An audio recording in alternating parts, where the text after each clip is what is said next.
Hey there folks, welcome to Spectrum Pulse. We talk about music, movies, art, and culture.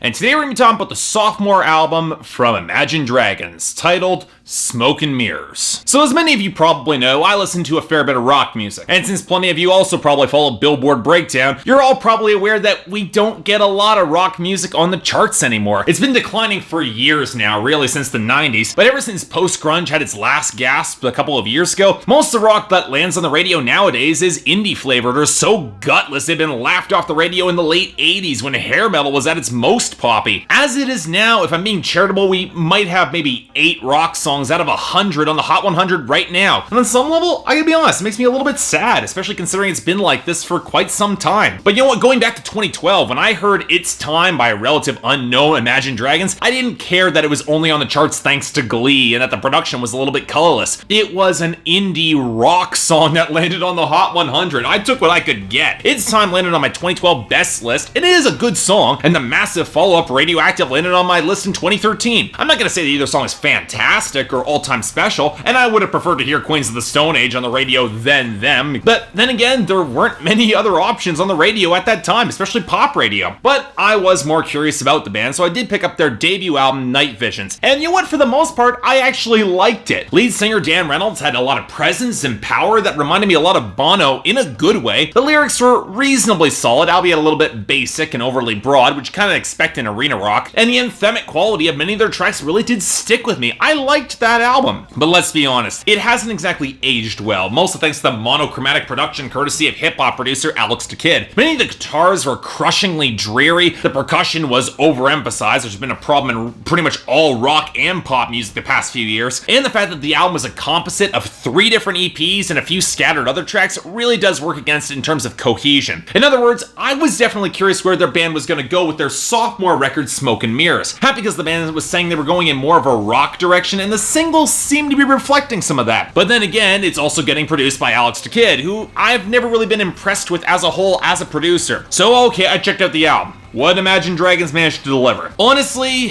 and I hate having to say this, not a lot. If Night Visions was the album that was intended to establish and cement Imagine Dragons as a real rock act, Smoke and Mirrors does the exact opposite, showing a band flying off in a half dozen different directions in order to capture something of a workable rock sound that might be distinct. But as such, the record is something of a disjointed, confused mess, which might have been the point and could have been redeemed if the individual songs were strong enough, but unfortunately Smoke and Mirrors just turns out to be kind of underwhelming across the board. Not a bad or unlistenable album by any stretch of the mind, but definitely only decent at best, and I gotta admit, it was a disappointment. So okay, how would all this happen? Well, you need to start with the instrumentation and the production, the former which was supposedly trying to go in more of a rock direction in comparison with the stiffer hip-hop inspired beats that were on Night Visions. And you know what? I won't deny that there are points when Imagine Dragons does kick in the guitars and start to build to a decent groove, or attempts to mimic the riffs and melodies of other arena rock acts like Muse or U2 or Coldplay. And hell, when this album does build a bit of melodic propulsion, it can have some really strong moments. The guitar flutter on Shots is very reminiscent of U2, the shift up at the end of I'm So Sorry from the fuzz-saturated crunch of the beat and the stuttering riff into a groove that feels interpolated from the guitar solo of Muse's Knights of Sidonia, the twinkling xylophone melody of Polaroid, the Asian-inspired plucked riff that transitions into probably the heaviest groove on the album on Friction that actually was pretty damn awesome, at least it would have been if it wasn't for what sounded like a squawking harmonica running through it, the hazy, airy melodies of It Comes Back to You, and the fuzzier Hopeless Opus, the interweaving horn melodies on The Fall, and that great crescendo in the back half of that song, and the almost acoustic folk influences on Trouble. Hell, there are a lot of good melodic ideas here that could have been fleshed out into more of a workable album. But you know what? Almost as I expected, we run smack dab into the biggest problem on the album right out of the gate: the production. Not only does Alex the Kid's production mute any crackle or real fire that comes from the guitar tones, it's also responsible for cranking the percussion significantly higher up than it should be and adding beats that feel way too stiff and clunky and overmixed to fit with any sort of melodic groove. Gold is a fine example. The clanking beat with the hand claps, choppy sampled backing vocals, the lumpy bass texture, all of it is much more prominent than any sort of guitar melody, which sounds like it's fighting to be heard, where the most melody I actually heard within the song is from a whistling sound effect. It goes to my constant point about placing melody to the forefront and using percussion as support instead of the other way around, which it happens on this album. People remember melodic hooks beyond what is carried in the vocal line, and placing the rattling, clanking, entirely too stiff and inorganic drum machines and effects to the forefront just causes a lot of these songs to become a little bit bland and gray and run together. What's all the worse is that the constant stuttering of these beats feels designed to cripple any sort of momentum of these grooves. This is a problem on Night Visions as well, but at least the songs like, say, Bleeding Out, one of the more overmixed songs on that album, the guitar feedback built into this wall to barrel the song forward. With a choice of thinner guitar tones on this record, we rarely ever get that level of edge or heaviness, instead reminding me a lot more of late period Coldplay than anything else, and that's not exactly a good sign. And Dan Reynolds' vocals, they don't help matters. Putting aside that Alex the Kid rarely places them as close to the front of the mix as he should, or it's just blanketed in fuzz in an attempt to make them sound more visceral, it ends up feeling like a cop-out for real raw power. Dan Reynolds is nowhere near as impressive here. I'm reminded a lot of the shift that U2 made in the 90s, from the potent soaring howls of the 80s to a lot more falsetto, and that could work if Dan Reynolds looking to convey more sharp-edged confidence and cool and presence in his delivery. But instead, he's sticking with his very earnest feel that comes across a lot more like Chris Martin, and I gotta admit, it's not a good feel for him, because it ends up muting a lot of the more potent drama of these tracks. I just don't get sucked into them in the same way. Now granted, that might have been part of the point, which takes us to the lyrics. And look, I'll repeat what I said back when I reviewed Ghost Stories by Coldplay. You can go broad for this sort of lyricism if you've got the raw power to back it up. And to be blunt, Imagine Dragons don't really have that on this album. Instead of real rock star swagger or angst or anything that suggests that sort of emotional potency, the main emotions carried through the lyrics are insecurity, uncertainty, trying to find that next step in which to go. In other words, they still haven't found what they're looking for. Oh, I wish it was that good. And while the framing of this record doesn't shy away from self-flagellation, showing just how confused and frustrated they are, which on some level does kind of fit the haphazard fusion of styles and sounds on this album, at points it feels a little bit overwrought and not really supported by the presentation. Now the prime example of this is I Bet My Life, where Dan Reynolds tries to reestablish a relationship with his parents after treating them badly in the past. And yet there are still lyrics reeking of condescension in the second verse and bridge that don't give them any real reason to trust him. But you know what, if this album manages to come to a conclusion of where the band wants to go, I do appreciate that it's more towards art over artifice, and they're willing to take the fall for it in the public eye and just enjoy the ride as long as they can. In fact, the more I think about it, the songwriting on both a technical and thematic level really does save this album from being a lot worse, because in capturing that frustration and confusion, the writing,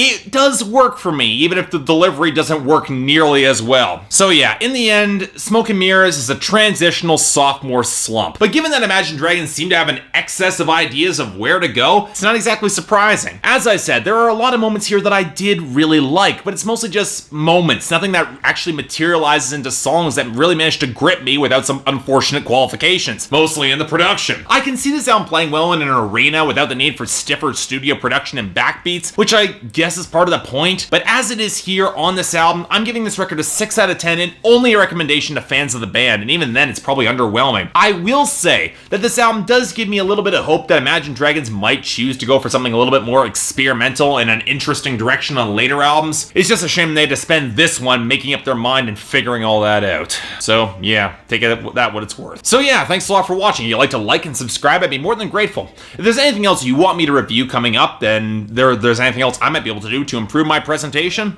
I'm all ears. But until then, I'm Mark, you're watching Spectrum Pulse, and I'll see you next time.